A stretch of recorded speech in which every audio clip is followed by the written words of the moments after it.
in both happiness and distress, who is tolerant, always satisfied, self-controlled, and engaged in devotional service with determination, his mind and intelligence fixed on me.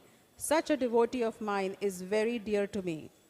He for whom no one is put into difficulty and who is not disturbed by anyone, who is equal poised in happiness and distress, fear and anxiety, is very dear to me.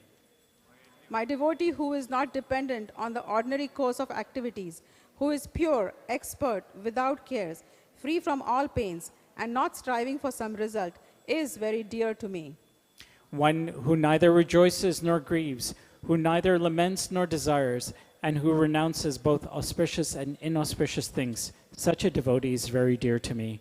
One who is equal to friends and enemies, who is equipoised in honor and dishonor, heat and cold, happiness and distress, fame and infamy, who is always free from contaminating association, always silent and satisfied with anything, who doesn't care for any residence, who is fixed in knowledge, and who is engaged in devotional service, such a person is very dear to me.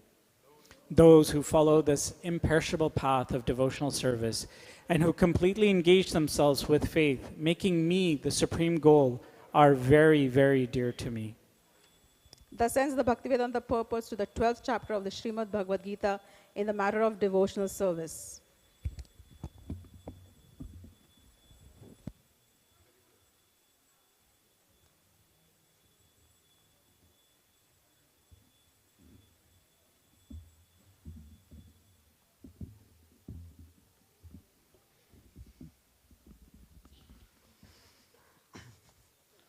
Chapter 13, Nature, the Enjoyer and Consciousness. Arjun uvacha prakritim purusham chaiva kshetram kshetragnam evacha edat vedim ichhami gnanam geyam cha keshava.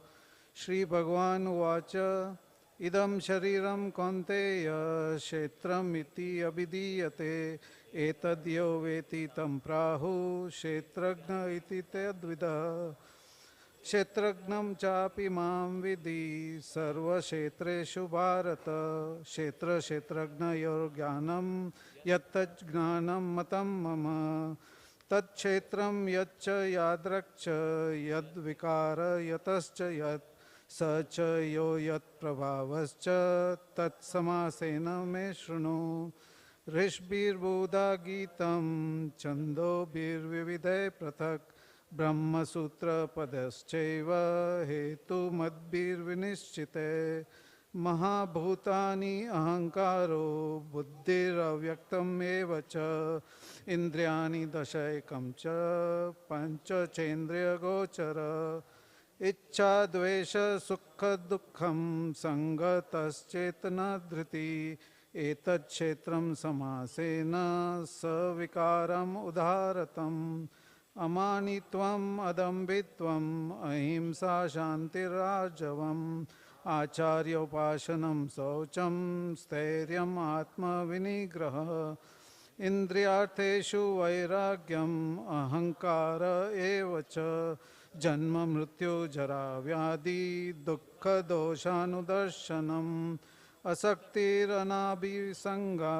putradara grahadishu nityam cha samachittatvam ishtanistopapatishu mai chanenya yogena bhaktiravyabicharini vivikta desha sevitvam artirjana samsadi adhyatma gnana nityatvam tattva janartha gnanam etajnanam iti proktam agnanam yat ato nanyatha gneyam yat pravakshami yat gnatvam ashnute anadimat param brahma nasattan nasad uchyate sarvatra pani padam tat sarvatokshi shiromukham sarvatra shruti malloke sarvam avratya tishtati Sarvendriya gunabhasham sarvendriya vivarjitam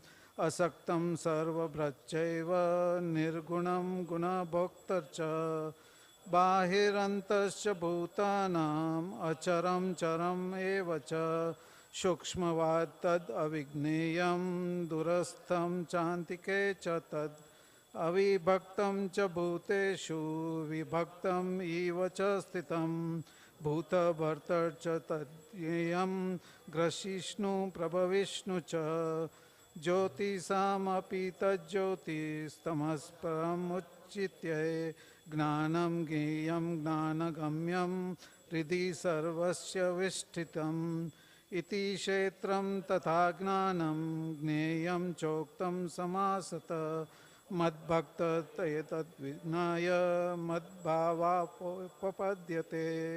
प्रकृतिं पुरुषं चैव विद्धि अनादि उदावपि विकारामश्च गुणामश्चैव विद्धि प्रकृतिसम्भावन् कार्यकारणकर्तृत्वे हेतुर्प्रकृतियुच्यते पुरुषः स सुखानां भोक्तृत्वे हेतुरुच्यते पुरुष प्रकृतिस्थो हि भुङ्क्ते प्रकृतिजान् गुणा कारणं गुण असङ्गोऽस्य सद् असद्योनिषु जन्मसु उपद्रष्टानुमन्ता च भरत भोक्ता महेश्वर परमात्मेति चापि उक्तो देहेऽस्मिन् पुरुषः पर य एवं वेति पुरुषं प्रकृतिं च गुणैः सह सर्वथा वर्तमानोऽपि न स भूयोऽभिजायते ध्यानेनात्मनि पश्यन्ति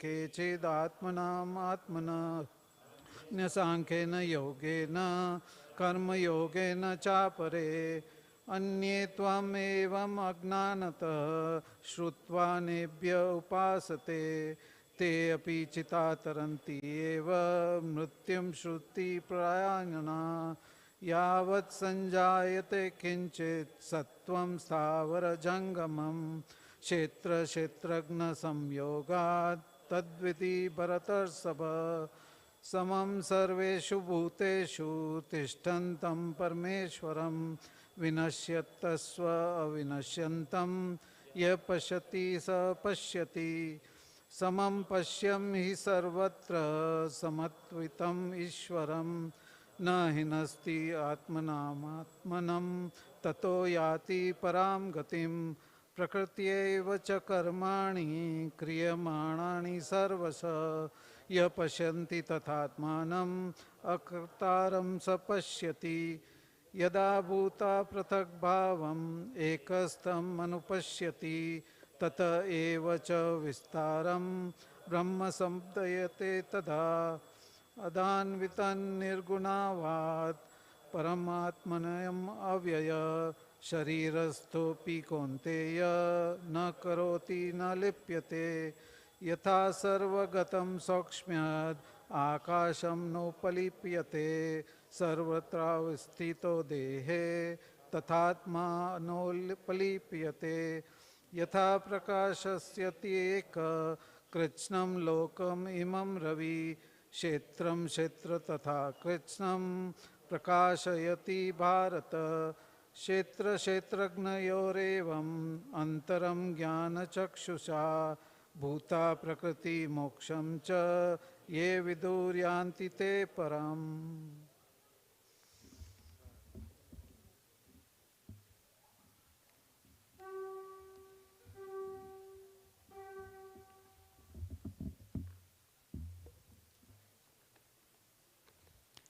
Chapter 14, The Three Modes of Material Nature.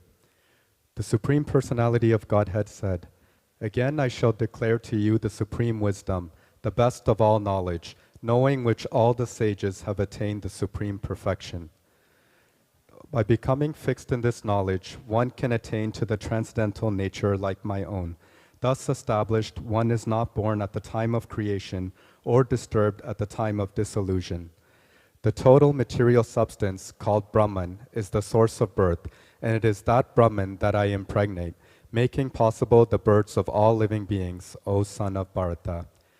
It should be understood that all species of life, O son of Kunti, are made possible by birth in this material nature, and that I am the seed-giving father. Material nature consists of three modes: goodness, passion, and ignorance. When the eternal living entity comes in contact with nature, O mighty armed Arjuna, he becomes conditioned by these modes. O sinless one, the mode of goodness, being purer than the others, is illuminating, and it frees one from all sinful reactions. Those situated in that mode become conditioned by a sense of happiness and knowledge.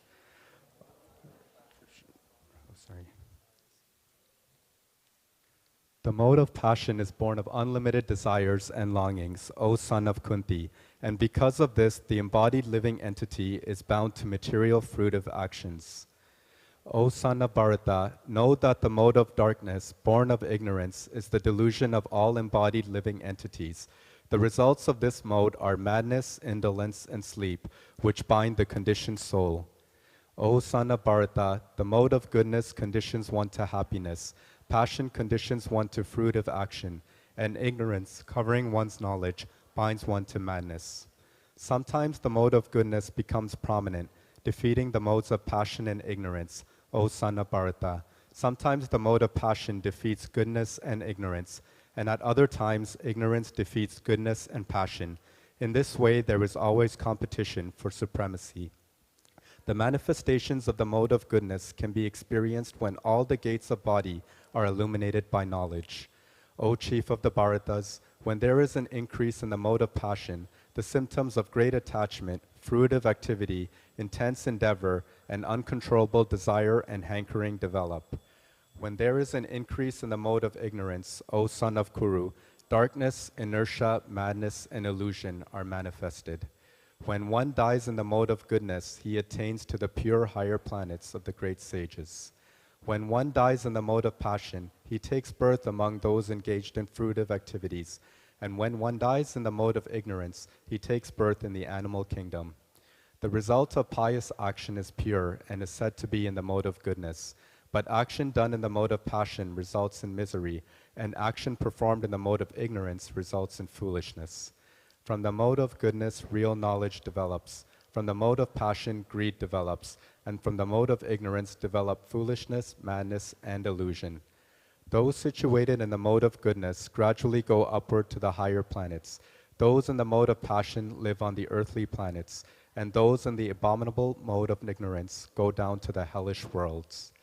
When one properly sees that in all activities no other performer is at work than these modes of nature, and he knows the Supreme Lord, who is transcendental to all these modes, he attains my spiritual nature. When the embodied being is able to transcend these three modes associated with the material body, he can become free from birth, death, old age, and their distresses, and can enjoy nectar even in this life. Arjuna inquired, O my Lord, by which symptoms is one known who is transcendental to these three modes? What is his behavior, and how does he transcend the modes of nature? The Supreme Personality of Godhead said, O son of Pandu, he who does not hate illumination, attachment, and delusion when they are present or long for them when they disappear, who is unwavering and undisturbed through all these reactions of the material qualities. Remaining neutral and transcendental, knowing that the modes alone are active, who is situated in the self and regards alike happiness and distress, who looks upon a lump of earth, a stone, and a piece of gold with an equal eye, who is equal toward the desirable and the undesirable, who is steady, situated equally well in praise and blame, honor and dishonor, who treats alike both friend and enemy, and who has renounced all material activities.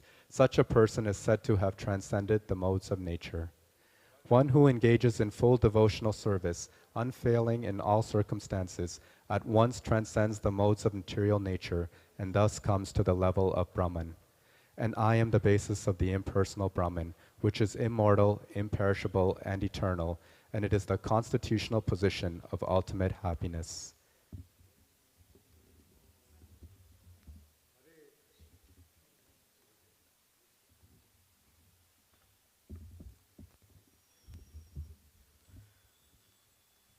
अथ श्री पंचदशोऽध्यायः श्री पुरुषोत्तम योगो नाम श्री भगवानुवाच ऊर्ध्वमूलम् अधःशाखम् अश्वत्थं प्राहुरव्ययम् छन्दांसि यस्य पर्णानि यस्तं वेद स वेदवेत् अधश्चोर्ध्वं प्रसृतास्तस्य शाखा गुणप्रवृद्धा विषयप्रवाला अधश्च मूलानि अनुसन्ततानि कर्मानुबन्धीनि मनुष्यलोके न रूपमस्येह ततोपलभ्यते नान्तो न चादिर्न च सम्प्रतिष्ठा अश्वत्थं येन सुविरूढमूलम् असङ्गशस्त्रेण दृढेन चित्वा ततः पदं तत्परिमार्गितव्यं यस्मिन् गता न निवर्तन्ति भूयः तमेव चाद्यं पुरुषं प्रपद्ये यतः प्रवृत्ति प्रसृता पुराणी निर्माणमोहाजितसङ्गदोषा आध्यात्मनित्या विनिवृत्तकामा द्वन्द्वैर्विमुक्ता सुखदुःखसमग्नैर्गच्छन्ति यमूढा पदमव्ययं तत् न तद्भासयते सूर्यो न शशाङ्को न पावकः यद्गत्वा न निवर्तन्ते तद्धाम परमं मम ममैवांशो जीवलोके जीवभूतसनातनः मनःषष्ठानीन्द्रियाणि प्रकृतिस्थानि कर्षति शरीरं यदवाप्नोति यच्चापि उत्क्रामतीश्वरः गृहीत्वैतानि संयाति वायुर्गन्धानि वाशयात् श्रोत्रं चक्षुस्पर्शनं च रसनं घ्राणमेव च अधिष्ठाय मनश्चायं विषयानुपसेवते उत्क्रामन्तं स्थितं वापि भुञ्जानं वा गुणान्वितं विमूढानानुपश्यन्ति पश्यन्ति नानचक्षुषः यतन्तो योगिनश्चैनं पश्यन्ति आत्मनि अवस्थितं यतन्तोऽपि अकृतात्मानो नैनं पश्यन्ति अचेतसः यदादित्यगतं तेजो जगद्भासयतेऽखिलं यच्चन्द्रमसि यच्चाग्नौ तत्तेजो विद्धि मामकम् गामाविश्य च भूतानि धारयामि अहमोजसा पुष्णामि चौषधाः सर्वा सोमो भूत्वा रसात्मकः अहं वैश्वानरो भूत्वा प्राणिनां देहमाश्रितः प्राणापानसमायुक्त पचामि अन्नं चतुर्विधं सर्वस्य चाहं हृदि सन्निविष्टो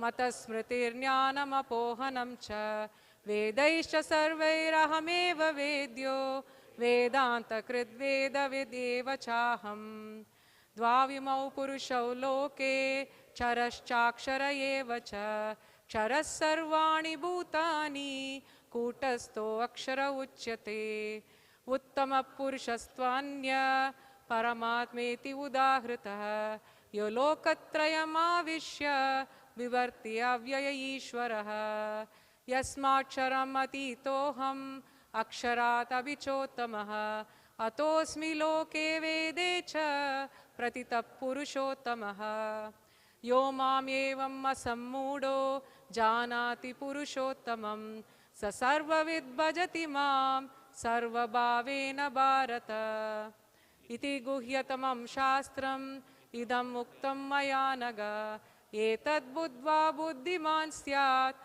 कृतकृत्यश्च Bharat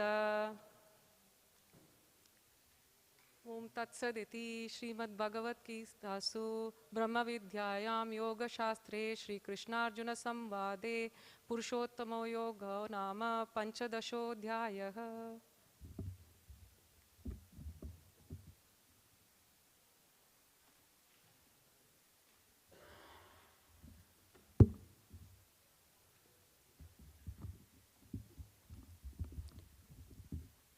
Chapter 16, the divine and demoniac natures. The Supreme Personality of Godhead said, fearlessness, purification of one's existence, cultivation of spiritual knowledge, charity, self-control, performance of sacrifice, study of the Vedas, austerity, simplicity, non-violence, truthfulness, freedom from anger, renunciation, tranquility, aversion to fault-finding, compassion for all living entities, freedom from covetousness, gentleness, modesty, study, determination, vigor, forgiveness, fortitude, cleanliness, and freedom from envy and from the passion for honor. These transcendental qualities, O son of Bharata, belong to godly men endowed with divine nature. Pride, arrogance, conceit, anger, harshness, and ignorance, these qualities belong to those of demoniac nature, O son of Pritha. The transcendental qualities are conducive to liberation, whereas the demoniac qualities make for bondage. Do not worry, O son of Pandu, for you are born with the divine qualities. O son of Prithu, in this world there are two kinds of created beings. One is called divine and the other demoniac. I have already explained to you at length the divine qualities. Now hear from me of the demoniac. Those who are demoniac do not know what is to be done and what is not to be done. Neither cleanliness, nor proper behavior, nor truth is found in them. They say that this world is unreal, with no foundation, no God in control. They say it is produced of sex desire and has no cause other than lust. Following such conclusions, the demoniac, who are lost to themselves and who have no intelligence, engage in unbeneficial, horrible works meant to destroy the world. Taking shelter of insatiable lust and absorbed in the conceit of pride and false prestige, the demoniac, thus illusioned, are always sworn to unclean work, attracted by the impermanent. They believe that to gratify the senses is the prime necessity of human civilization. Thus, until the end of life, their anxiety is immeasurable. Bound by a network of hundreds of thousands of desires and absorbed in lust and anger, they secure money by illegal means for sense gratification. The demoniac person thinks, so much wealth do I have today, and I will gain much more according to my schemes. So much is mine now, and it will increase in the future more and more. He is my enemy, and I have killed him, and my other enemies will also be killed. I am the Lord of everything. I am the enjoyer. I am perfect, powerful, and happy. I am the richest man, surrounded by aristocratic relatives. There is none so powerful and happy as I am. I shall perform sacrifices. I shall give some charity, and thus I shall rejoice. In this way, such persons are deluded by ignorance. Thus perplexed by various anxieties and bound by a network of illusions, they become too strongly attached to sense enjoyment and fall down into health. Self-complacent and always impudent, deluded by wealth and false prestige, they sometimes proudly perform sacrifices in name only, without following any rules or regulations.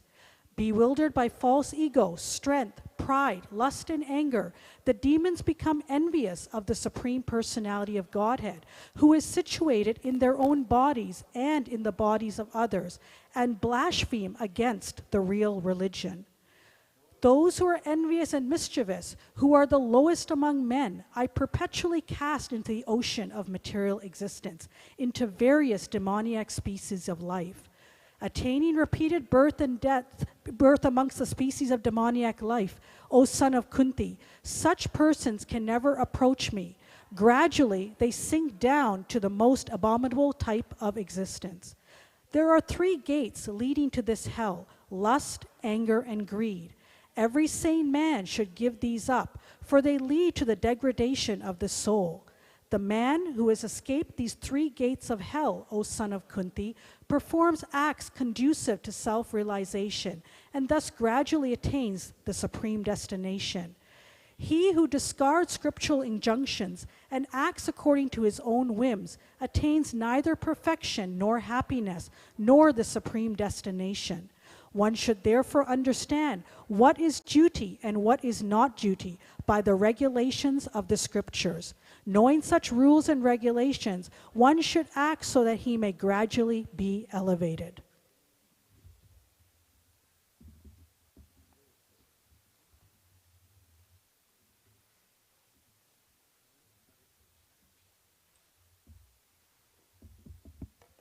Hare Krishna.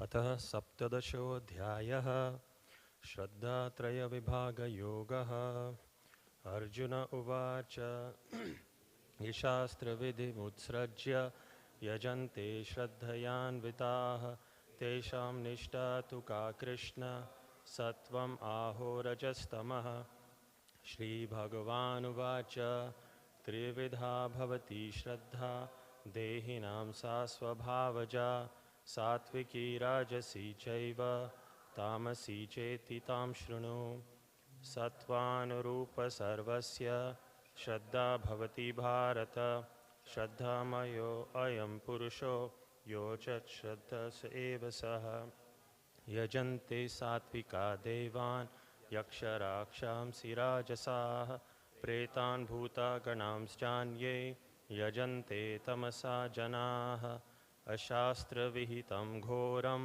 तप्यन्ते ये तपोजनाः दम्भाहङ्कारसंयुक्ताः कामरागबलान्विताः कार्षयन्तः शरीरस्थं भूतग्रामम् अचेतसः मां चैवान्तः शरीरस्थं तान् विद्धि आसुरनिश्चयान् आहारस्त्व अपि सर्वस्य त्रिविधो भवति प्रियः यज्ञस्तपस्तथा दानं तेषां भेदम् इमं शृणु आयुसत्त्वबलारोग्य सुखप्रीतिविवर्धनाः रस्य स्निग्धा स्थिरा हृद्य आहारसात्विकः प्रियाः कट्वलं लवनात्युष्ण तीक्ष्णरुक्षविहनिना आहारराजसस्येष्टा दुःखशोकामयप्रदाः यातयामं गतरास्यं पूतपूजयत् उच्छिष्टम् अपि चामेध्यं भोजनं तमसा प्रियम् अफलकाङ्क्षिभिर्यज्ञो विधिदिष्टो युज्यते यष्टव्यम् एवेति मनः समाधाय स सात्विकः अभिसन्धाय तु फलं दम्भहर्तारम् अपि चैव यत् युज्यते भरतश्रेष्ठ तं यज्ञं विधिराजसं विद्धिहीनम् असृष्टानं मन्त्रहीनम् अदक्षिणं श्रद्धाविरहितं यज्ञं तामसं परिचक्षते देवद्विजगुरुप्रज्ञा पूजनं शौचमार्जवं ब्रह्मचर्यम् अहिंसा च शरीरं तप उच्यते अनुद्वेगकरं वाक्यं सत्यं प्रियहितं च यत् स्वाध्यायाभ्यसनं चैव वाङ्मयं तप उच्यते मनः प्रसादसौम्यत्वं मौनमात्मविनिग्रहः भावसंशुद्धिरिति तत् तपो मानसम् उच्यते श्रद्धया परया तप्तं तपस्तत्त्रिविधं नरैः अपलकाङ्क्षिभिर्युक्तैः सात्विकं परिचक्षते सत्कारमानपूजार्थं तपोदम्भेन चैव यत् क्रियते तद् इधा प्रोक्तं राजसं चलम् अध्रुवम् मूढग्रहाणेत्तात्मनो यत् पीडय क्रियते तपः परस्योत्सादनार्थं वा तत्तामसम् उदाहृतं दातव्यम् इति यद्दानं दीयते अनुपकारिणे देशकाले च पात्रे च तद्दानं सात्विकं स्मृतं यत्तु प्रत्युपकारार्थं फलम् उद्दिश्य वा पुनः दीयते च परिक्लिष्टं तद्दानं राजसं स्मृतम् अदेशकाले यद्दानम् अपात्रेभ्यश्च दीयते असत्कृतम् अवज्ञातं तत्तामसम् उदाहृतम् ॐ तत्सत् इति निर्देशो ब्रह्मणस्त्रिविधः स्मृतः ब्राह्मणास्तेन वेदाश्च यज्ञश्च विहितः पुराः तस्मात् ॐ इति उद्धारित्य यज्ञदानतपः क्रियाः प्रवर्तन्ते विधानोक्ताः सततं ब्रह्मवादिनां तद् इति अनभिसन्धाय फलं यज्ञतपः क्रियाः दानस्क्रियाश्च विविधाः क्रियन्ते मोक्षकाङ्क्षिभिः सद्भावसाधुभावे च सद् इति एतत् प्रयुज्यते प्रशस्ते कर्मणि तथा सच्छब्दपार्थ युज्यते यज्ञतपसि दाने च स्थिति सद् इति चोच्यते कर्म चैव तदर्थीयं सद् इति एवाभिधीयते अश्रद्धया हुतं दत्तं तपस्तप्तं कृतं च यत् असद् इति उच्यते पार्थ न च तत्प्रेतयनो इह ओम तत्सत् इति श्रीमद्भगवद्गीतासु उपनिषत्सु ब्रह्मविद्यायां योगशास्त्रे श्रीकृष्ण अर्जुन संवादे श्रद्धात्रयो विभाग योग नाम सप्तदशो अध्यायः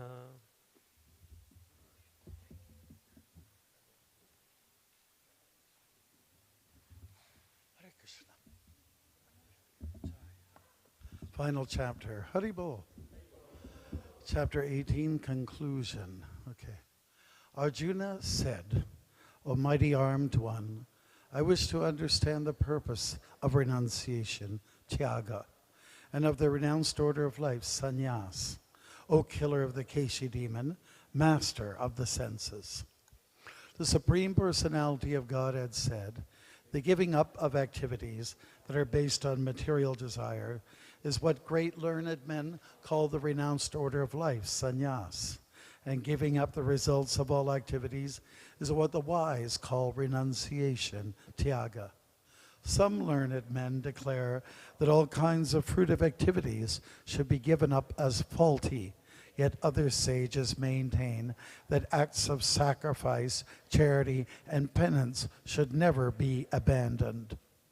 O best of the Bharatas, now hear my judgment about renunciation. O tiger among men, renunciation is declared in the scriptures to be of three kinds. Acts of sacrifice, charity, and penance are not to be given up. They must be performed. Indeed, sacrifice, charity, and penance purify even the great souls. All these activities should be performed without attachment or any expectation of a result. They should be performed as a matter of duty, O son of Pritha. That is my final opinion. Prescribed duties should never be renounced. If one gives up his prescribed duties because of illusion, such renunciation is said to be in the mode of ignorance. Anyone who gives up prescribed duties as troublesome or out of fear of bodily discomfort is said to have renounced in the mode of passion. Such action never leads to the elevation of renunciation. O Arjuna, when one performs his prescribed duty only because it ought to be done and renounces all material association and all attachment to the fruit, his renunciation is said to be in the mode of goodness. The intelligent renouncer, situated in the mode of goodness, neither hateful of inauspicious work, nor attached to auspicious work, has no doubts about work. It is indeed impossible for an embodied being to give up all activities, but he who renounces the fruits of action is called one who has truly renounced. For one who is not renounced, the threefold fruits of action, desirable, undesirable, and mixed, accrue after death. But those who are in the renounced order of life have no such result to suffer or enjoy. O mighty armed Arjuna, according to the Vedanta, there are 5 causes for the accomplishment of all action. Now learn of these from me. The place of action, the body; the performer, the various senses; the many different kinds of endeavor; and ultimately the supersoul. These are the 5 factors of action. Whatever right or wrong action a man performs by body, mind, or speech is caused by these 5 factors. Therefore, one who thinks himself the only doer, not considering the 5 factors, is certainly not very intelligent and cannot see things as they are. One who is not motivated by false ego, whose intelligence is not entangled, though he kills men in this world, does not kill, nor is he bound by his actions. knowledge, the object of knowledge, and the knower are the three factors that motivate action. The senses, the work, and the doer are the three constituents of action. According to the three different modes of material nature, there are three kinds of knowledge: action and performer of action. Now hear of them from me. That knowledge by which one undivided spiritual nature is seen in all living entities, though they are divided into innumerable forms, you should understand to be in the mode of goodness. That knowledge by which one sees that in every different body there's a different type of living entity, you should understand to be in the mode of passion. And that knowledge by which one is attached to one kind of work as the all in all, without knowledge of the truth, and which is very meager, is said to be in the mode of darkness. That action which is regulated and which is performed without attachment, without love or hatred, and without desire for fruitive results, is said to be in the mode of goodness. But action performed with great effort by one seeking to gratify his desires and enacted from a sense of false ego is called action in the mode of passion. That action performed in illusion, in disregard of scriptural injunctions, and without concern for future bondage or for violence or distress caused to others, is said to be in the mode of ignorance. One who performs his duty without association with the modes of material nature, without false ego, with great determination and enthusiasm, and without wavering in success or failure, is said to be a worker in the mode of goodness. The worker who is attached to work and the fruits of work, desiring to enjoy those fruits, and who is greedy, always envious, impure, and moved by joy and sorrow, is said to be in the mode of passion. The worker who is always engaged in work against the injunctions of the scripture, who is materialistic, obstinate, cheating, and expert in insulting others, and who is lazy, always morose, and procrastinating, is said to be a worker in the mode of ignorance. O winner of wealth, now please listen as I tell you in detail of the different kinds of understanding and determination according to the three modes of material nature. O son of Pritha, that understanding by which one knows what ought to be done and what ought not to be done, what is to be feared and what is not to be feared, what is binding and what is liberating, is in the mode of goodness. O son of Pritha, that understanding which cannot distinguish between religion and irreligion, between action that should be done and action that should not be done, is in the mode of passion. That understanding which considers irreligion to be religion and religion to be irreligion under the spell of illusion and darkness, and strives always in the wrong direction, O Partha, is in the mode of ignorance.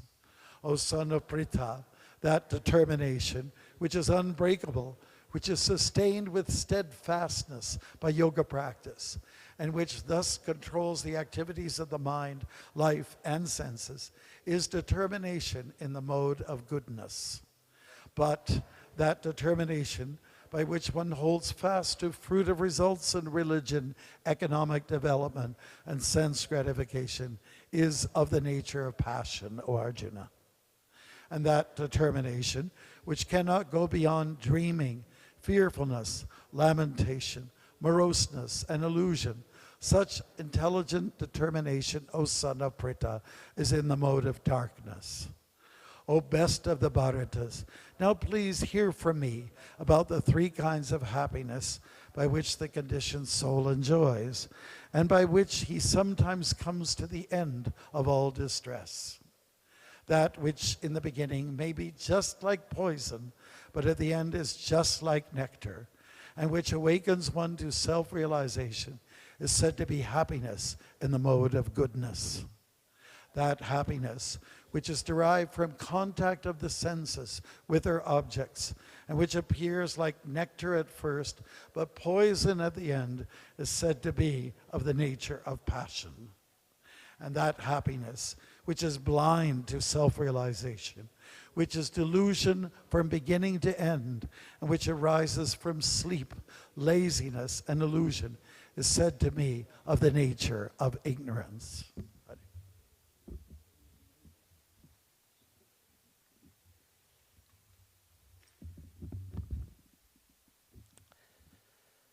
There is no being existing, either here or among the demigods in the higher planetary systems, which is freed from these three modes born of material nature.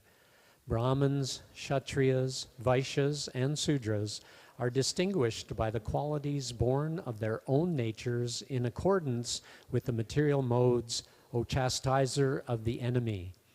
Peacefulness, self-control, austerity, purity, tolerance, honesty, knowledge, wisdom, and religiousness, these are the natural qualities by which the Brahmins work. Heroism, power, determination, resourcefulness, courage in battle, generosity, and leadership are the natural qualities of work for the Kshatriyas.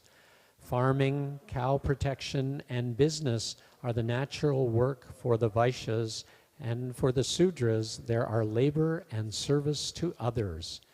By following his qualities of work, every man can become perfect. Now please hear from me how this can be done. By worship of the Lord, who is the source of all beings and who is all-pervading, a man can attain perfection through performing his own work. It is better to engage in one's own occupation, even though one may perform it imperfectly, than to accept another's occupation and perform it perfectly. Duties prescribed according to one's nature are never affected by sinful reactions. Every endeavor is covered by some fault, just as fire is covered by smoke. Therefore, one should not give up the work born of his nature, O son of Kunti, even if such work is full of fault.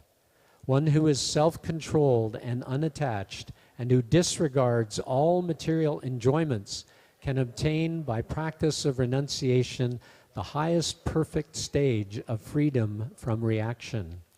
O son of Kunti, learn from me how one who has achieved this perfection can attain to the supreme perfectional stage, Brahman, the stage of highest knowledge, by acting in the way I shall now summarize. Being purified by his intelligence and controlling the mind with determination, giving up the objects of sense gratification, being freed from attachment and hatred, one who lives in a secluded place, who eats little, who controls his body, mind, and power of speech, who is always in trance, and who is detached, free from false ego, false strength, false pride, lust, anger, and acceptance of material things, free from false proprietorship, and peaceful. Such a person is certainly elevated to the position of self-realization. One who is thus transcendently situated at once realizes the Supreme Brahman and becomes fully joyful. He never laments or desires to have anything. He is equally disposed toward every living entity. In that state, he attains pure devotional service unto me.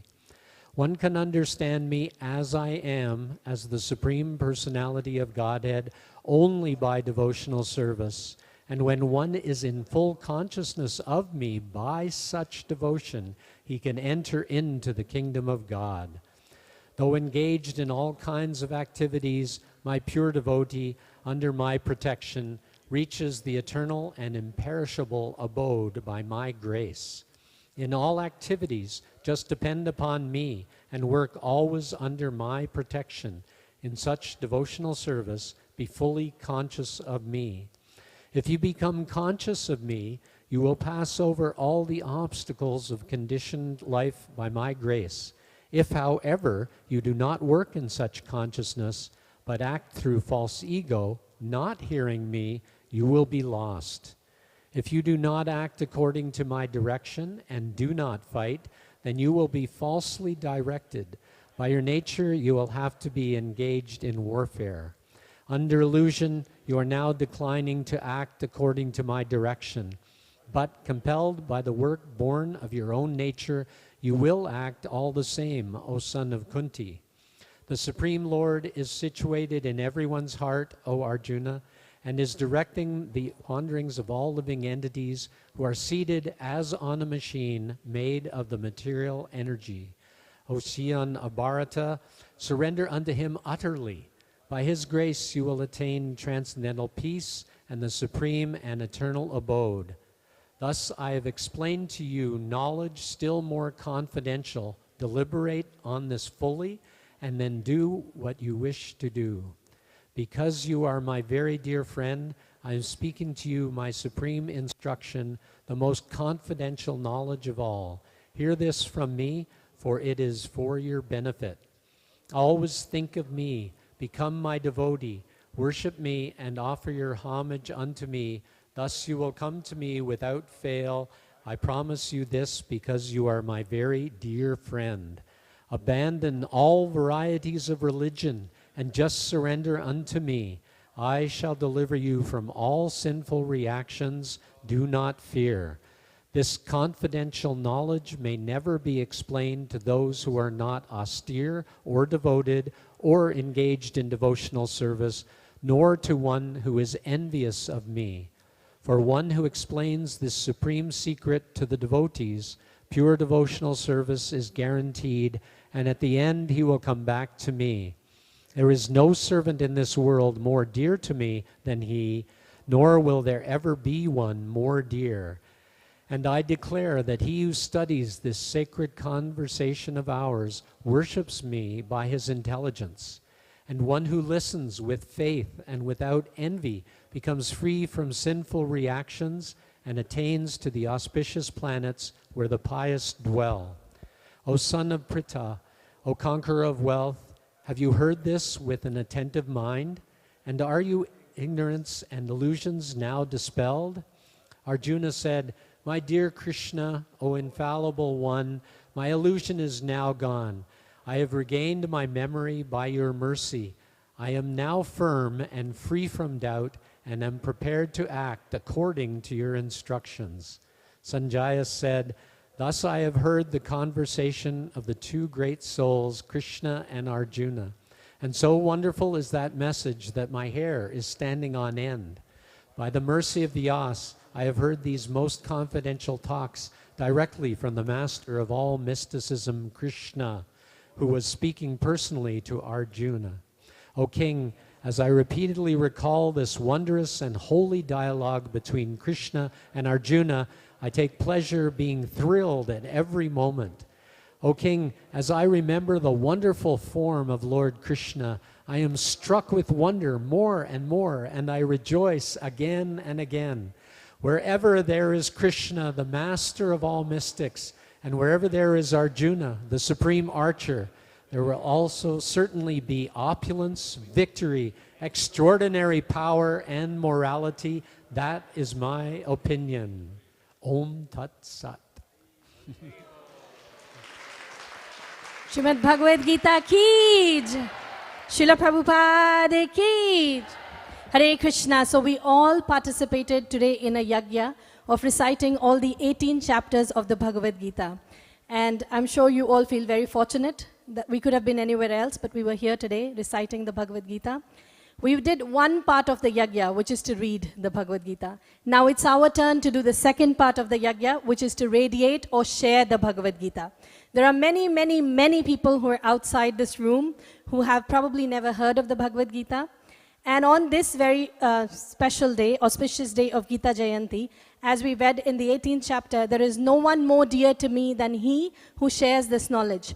So all of us who are fortunate enough to read, to be familiar, to be acquainted with the Gita, it is our duty to share the Bhagavad Gita. In Toronto, we are very fortunate that we have the Shastra Dan program, which allows everybody, even someone who doesn't have any time, to participate in sharing this divine knowledge. Over the last 15 years, we have placed the Bhagavad Gita in more than 4,000 venues all over Canada. And more than, Hare Krishna. 170,000 books have been placed in venues across Canada. And these venues, of course, include hotels, motels, but they also include places like correctional facilities. Last Sunday, I don't know how many of you were here, but we had a live testimonial of a chaplain from the largest correctional institute in Canada.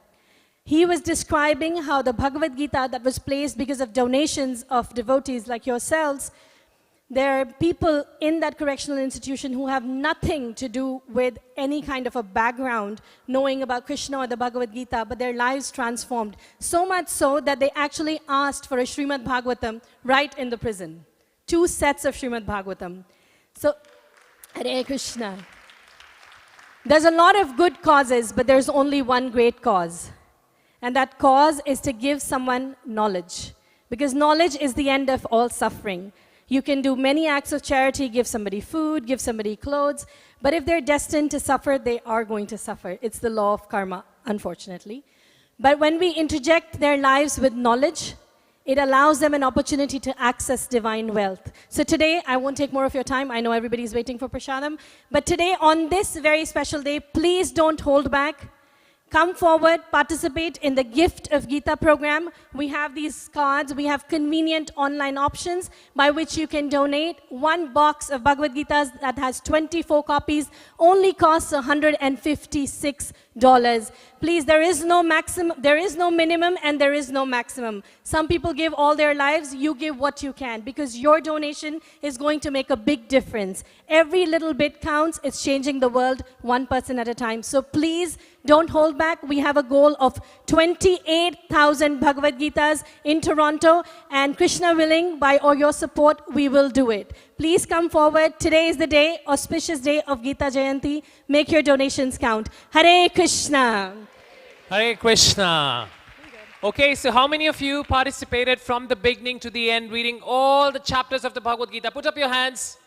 Hari Bol. Okay, look at your partners. Are they still there alive? Tell them that, you know, in this world where 30 seconds of Instagram reels only trend and not more than that, we stayed here for 3 long hours and read the entire Bhagavad Gita. And so thank you so much. But as Shama Mohini Mataji was mentioning, that is just the first part of the yagya. The next yagya is still left, which is to share the knowledge, share the wisdom. So do participate in the Bhagavad Gita marathon. And all I wanted to say that today's prasadam is cooked by Dwarkanath Prabhu. So let's hear for Dwarkanath Prabhu. Hari Bol. Also wanted to mention one more thing. The neighbors around might not know that today is Gita Jayanti. So you might tell them not by littering around the garbage. So please don't do that. And I quickly also want to invite His Holiness Bhakti Mark Swami Maharaj to say a few words. Hare Krishna. Jai, we are so grateful that Krishna has spoken up.